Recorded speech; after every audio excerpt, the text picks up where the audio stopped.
মালয়েশিয়ার professional visa এবং calling visa এটার পার্থক্য কি? কেননা অনেক ভাই হতভম্ব হয়ে যান এই কথাটা শুনে যে কলিং ভিসা দিয়েও মালয়েশিয়া লোক যায়, আবার প্রফেশনাল ভিসা চালু করবে। প্রফেশনাল ভিসা দিয়ে বাংলাদেশ থেকে কিংবা বিভিন্ন দেশ থেকে কর্মী নেবে মালয়েশিয়া। এটা কিভাবে সম্ভব? কলিং ভিসা তো আমরা সাধারণ বুঝি, কিন্তু প্রফেশনাল ভিসা তো আমরা বুঝি না। আপনারা যারা মনে মনে ভাবেন, তাই ভিডিওটা নিয়ে আসলাম। অবশ্যই ভিডিওটা শেষ পর্যন্ত দেখবেন, তা না হলে বুঝতে পারবেন না, জাস্ট কমেন্ট করে আপনারা চলে যাবেন।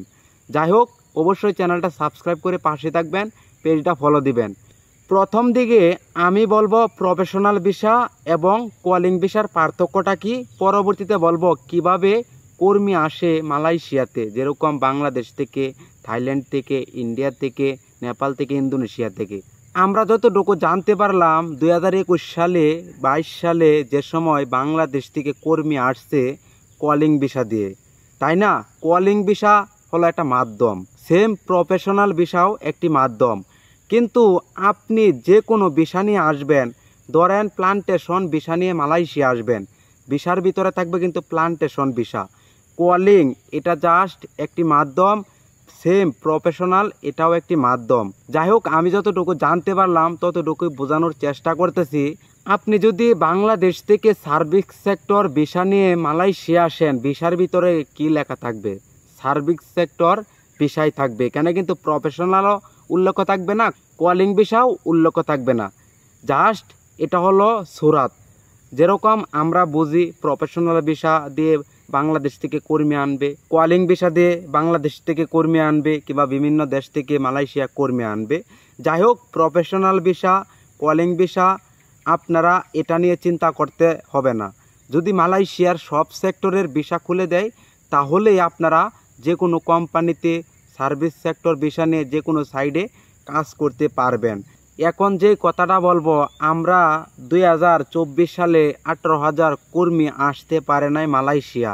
তারা কিন্তু সেম রিপ্লেসমেন্ট ভিসা কিংবা প্রফেশনাল ভিসার মাধ্যমে মালয়েশিয়া আসতে পারবে, যে গণমাধ্যম থেকে আমরা শুনতে পারতেছি। আর তারা 8,000 কর্মী প্রথমে আসবে, এখানে 4 থেকে 5 জন মানুষ কম আছে। যাই হোক, 8,000 মানুষের কাছাকাছি মতোই আসতে পারবে মালয়েশিয়া। ওই 18,000 কর্মীর ভিতরে যাচাই বাছাই করে 8,000 কর্মী রাখছে, সেখান থেকে কিন্তু তারা অনেক কোম্পানিগুলোতে আসতে পারবে। যেরকম 8,000 কর্মী যেই কোম্পানিগুলোতে ভিসা সব কিছু কমপ্লিট হয়েছিল, ওই কোম্পানি থেকেই কিন্তু ভিসা রি ইস্যু হয়ে বাংলাদেশে যাবে এজেন্সির কাছে। পরবর্তীতে কিন্তু আপনারা এপ্রিলের প্রথম দিকে কিংবা জুন মাসের ভিতরে আসার সম্ভাবনা আছে মালয়েশিয়াতে। যাই হোক, মালয়েশিয়া আপনারা যদি আসেন, এখানে কলিং এবং প্রফেশনাল এটা কোনো ফ্যাক্ট না, আপনারা আসতে পারলেই ভালো। আর অবশ্যই মালয়েশিয়া এখানে আসবেন, এখানে কাজ করা যায়। এখন যে কথাটা আমি বলবো এটা হলো আরও গুরুত্বপূর্ণ। মালয়েশিয়া আপনারা আসবেন, আপনারা বাংলাদেশ থেকে যে কোনো কাজ শিখে আসবেন। ধরেন মালয়েশিয়াতে ড্রাইভ করা যা, গাড়ি ড্রাইভ করা যা, আপনারা যদি বাংলাদেশ থেকে গাড়ি চালানোর কাজটাও শিখে আসেন, এটা কিন্তু আপনার কাজের একটা মাধ্যম। আপনারা যদি কাজ না পান, আপনারা গাড়ি চালাইতে পারবেন। দেখা যায় যারা বিল্ডিংয়ের কাজ করতে চান মালয়েশিয়াতে এসে, আপনারা যদি বাংলাদেশে রাজমিস্ত্রির কাজ শিখে আসেন, তাহলেও কিন্তু দেখা যায় এখানে আপনারা ভালো কিছু করতে পারবেন। আপনারা যদি মালয়েশিয়াতে আসার আগে বাংলাদেশে গার্মেন্টসে কিংবা যে কোনো কাজ শিখে আসেন, তাহলেও কিন্তু কাজ এখানে এসে করতে পারবেন। আর আপনারা কাজ কাম কিচ্ছু পারেন না, তাহলে আপনারা পাম বাগানের কাজে আসতে পারেন। পাম বাগানের কাজ আপনারা অবশ্যই করতে পারবেন। আর এখানে কাজ করলে কোনো কাজ শেখা লাগে না, জাস্ট ফল কাটার কাজ একটু শিখতে হয়, কিন্তু এখানে এসে আপনি শিখতে পারবেন। আমাদের দেশে তো আর পাম বাগান নাই, আপনারা কিভাবে ফল কাটার কাজ শিখবেন? এখানে এসেই 1-2 দিন ট্রেনিং দিলে ফল কাটার কাজ শেখা যায়।